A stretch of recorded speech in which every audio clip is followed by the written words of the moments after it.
After the assassination attempt, we're having dinner, and Kim said something, Tom's wife.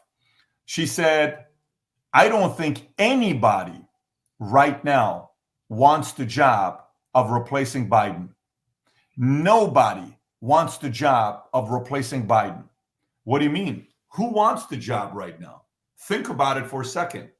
Who wants the job right now of replacing Biden?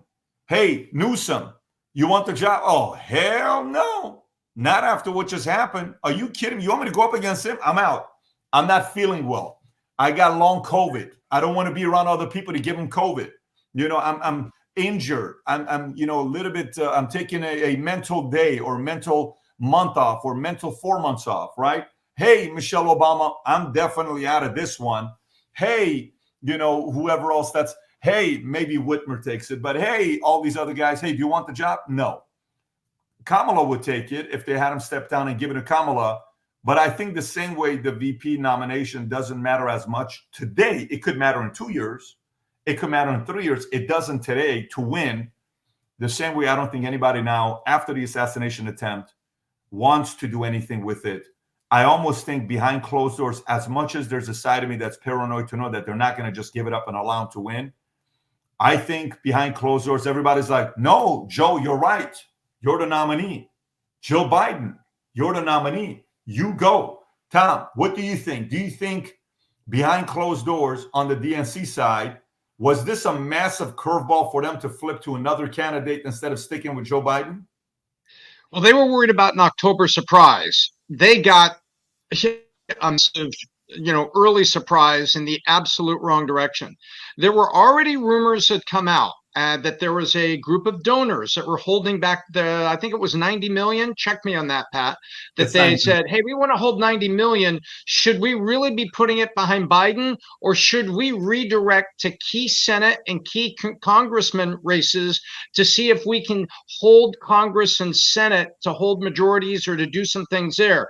They were ready. So this is groups, not one or two people. This was meaningful groups of donors and the DNC that were already saying, yeah, you know what? If we can't get Joe, to back off from the nomination, then maybe let's redirect the major excess resources to Senate races and Congress races to hold the balance in the Senate and Congress, because Trump's going to get elected.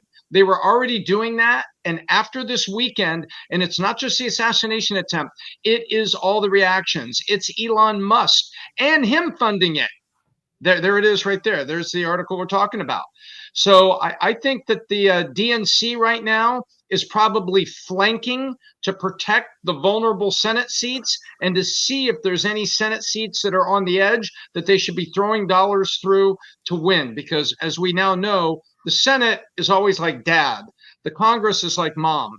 And I hate to say it that way, but one parent says, yeah, we can do this. Okay, well, let's vote on it. Okay, now let's go check with the Senate. The Senate is usually the block. And so I think the DNC, if I was there strategically, I'd be saying, hey, guys, you need to put all your energy into the weak Senate races. This thing is done. This thing is done. Nothing short of bringing back Bill Clinton is going to be a candidate that you could put in here. And remember, now through the lens of history, we see Clinton was more of a centrist. I think the DNC, the playbook is let's protect the seats we can protect and let Joe go. He is now not just the candidate, he's a sacrificial lamb. They'll never say that out loud. Pat, can I ask you a question? Because you mentioned a little bit about the paranoia with everything. I mean, because I want to ask you a question on that sense. I mean, think about everything that they've done so far, from, Hillary, the Russian collusion, the fake impeachments, January 6th not being an insurrection, all the stuff, Pat, the lawfare, all these cases, Jack Smith, they just unconstitutional case. Nothing's working, and now they just did assassination attempt. You know this, Pat, because I learned this from you about the enemy and choosing your enemies wisely.